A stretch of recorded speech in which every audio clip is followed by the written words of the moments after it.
they're off. Good evening, Chairperson, ladies and gentlemen. I'm here to talk to you about the overwhelming amount of horse death in Australia due to racing and the culling of our brumbies. Racing culture is harmful to our horses, our pockets, and our humanity. And is the idea of brumbies really worth their suffering and worth our climate? A quote from Black Beauty best summarises my feeling on this topic. We call them dumb animals, and so they are, for they cannot tell us how they feel, but they do not suffer less because they have no words. Darwin Dream was a 3-year-old gelding brought down and fatally injured on a racetrack on the 4th of August, 2019. Did you know that every 3 days a racehorse dies in Australia? 15,000 horses die every year on a racetrack. I'm not even sure I need to tell you how obsessed Australia is with gambling on the horse races. 1 million Australians gamble on horse races every year. Typically, a horse's heart beats 38 to 40 beats per minute. During a race, this can reach up to 180 beats per minute. Let me reiterate that. 180 beats per minute. That's 4.5 times faster than the average resting pace. According to Horse Magazine, exercise-induced pulmonary hemorrhage, which is bleeding in the airways, occurred in 50 to 60% of horses surveyed in the United States. This is caused by overexertion.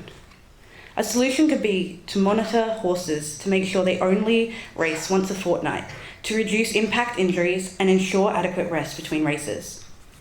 Injuries on racetracks are not always fatal, but many will result in euthanasia to lower the cost of treating the injury or rehabilitating the animal.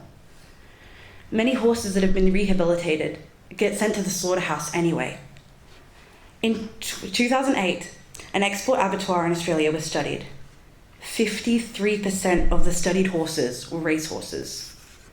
60% were less than 8 years old. A horse can live up to 25 years to 30 years. I love to ride horses. Grooming them, feeding them, it even became a job for me for a while. I used to ride a former trotter named Aurelia. Trotting is a form of harness racing, where they are only allowed to trot and never to canter. She was highly strung and hard to ride. I remember the first time I attempted to canter on her. I ended up being thrown into the air, panic choking my airways as I neared the ground. This behaviour is the direct result of the training and life she lived before she was rehomed. There are physical, mental, and financial damages caused by the races, yet they're still racing. On the opposite side of disciplined athlete horses, we have feral horses called brumbies.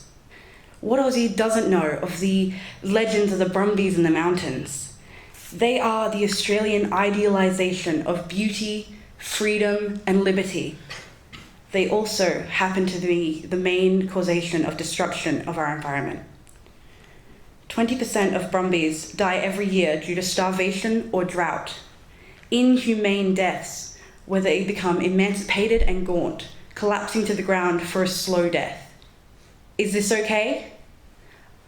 Are we as a society okay with allowing this cycle of death and destruction to continue? October 1st, 2015, a teenage boy dies. His mother left in critical condition. Why? Because they ran into a horse carcass on the side of Bruce Highway. 2 months beforehand, a motorcyclist hit a feral horse. He died too. There is a need in Townsville for brumbies to just disappear. But we aren't magicians. We can't just make them cease to exist. So what can we do?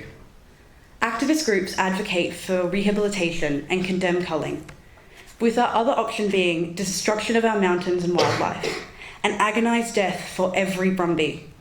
The choice is a difficult one, but it is my belief that the hardest choice is the right choice. Brumbies need to be culled for their own quality of life and for our safety. And I don't want to stop horse racing. That's an impossible task. I want it to be safer with more precautions and safety regulations to reduce injuries, both mental and physical. Is this too much to ask? Ladies and gentlemen, horses are the epitome of Australian culture. To preserve our brumbies, we need to cull and monitor their population. To preserve horse racing, we need to do something now, or we face losing. We need to do something now, or risk losing the racing industry. Then we'd have a lot of horses with nothing to do with. And they're off. But this time, safe and sound.